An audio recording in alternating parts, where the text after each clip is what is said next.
Partout dans le monde, la biodiversité décline du fait de l'impact des activités humaines. Cette érosion de biodiversité est due à de nombreuses causes, telles que la propagation d'animaux et plantes exotiques envahissantes, la surexploitation des ressources ou encore la perte d'habitat. La demande toujours croissante de l'humanité en ressources et infrastructures joue un rôle déterminant de ces processus. Chaque parcelle de forêt, de zone humide ou d'herbier marin qui est détruite et remplacée par un nouveau projet d'aménagement contribue au déclin de la biodiversité. La compensation écologique, étape ultime de la hiérarchie d'atténuation, a pour but de contrebalancer les pertes en biodiversité causées par les projets d'aménagement tels que les mines ou des routes. Une centaine de pays ont déjà des politiques publiques et des lois qui obligent les promoteurs de projets d'aménagement à suivre et appliquer la hiérarchie d'atténuation. Ces dispositions sont souvent associées aux réglementations en matière d'études d'impact environnemental ou peuvent être requises en vertu de lois pour la conservation de la biodiversité.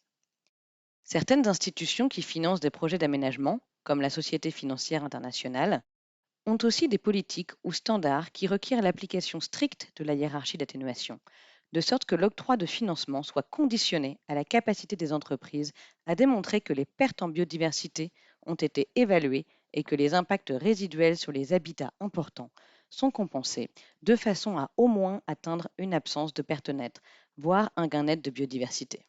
Certaines entreprises ont aussi leurs propres procédures qui exigent l'application de la hiérarchie d'atténuation et compensent volontairement leurs impacts. Généralement, les politiques de compensation écologique précisent les types de biodiversité spécifiques pour lesquels une compensation écologique est requise lorsqu'il y a une perte résiduelle de biodiversité due à un projet d'aménagement. En Australie, par exemple, les compensations écologiques s'appliquent lorsqu'un projet d'aménagement a des impacts résiduels négatifs sur des espèces ou des écosystèmes menacés et sur des éléments de biodiversité protégés par les conventions internationales, telles que les zones humides reconnues d'importance internationale ou des espèces migratrices. Ces règles spécifiques sur ce qui doit être compensé sont parfois appelées des déclencheurs. Les types de biodiversité qui déclenchent l'obligation de compenser diffèrent selon le territoire concerné. Mais une fois qu'il est établi qu'un projet pourrait potentiellement porter atteinte à de la biodiversité protégée par une politique de compensation, comment alors déterminer ce que pourrait être une compensation appropriée? La suite de ces vidéos détaillera ce processus, mais la première étape consiste à analyser et à quantifier les impacts spécifiques du projet d'aménagement sur la biodiversité locale. Cet exercice est souvent réalisé par le biais de processus tels que la réalisation d'études d'impact environnemental. Dans ce type d'études, des informations provenant de diverses sources, incluant des études de terrain, de la revue bibliographique scientifique, des bases de données gouvernementales et des avis d'experts en biodiversité, sont rassemblées et analysées pour fournir une description détaillée des espèces, des habitats et des écosystèmes présents sur et dans les environs du site d'implantation du projet d'aménagement.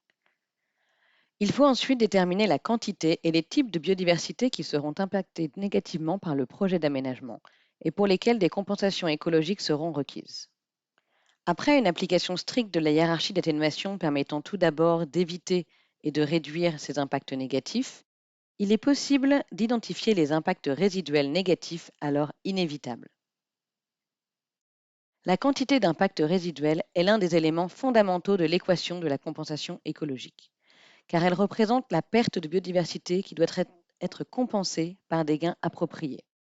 Comment déterminer l'emplacement où ces gains doivent être réalisés et la forme qu'ils doivent prendre est présenté dans les vidéos suivantes.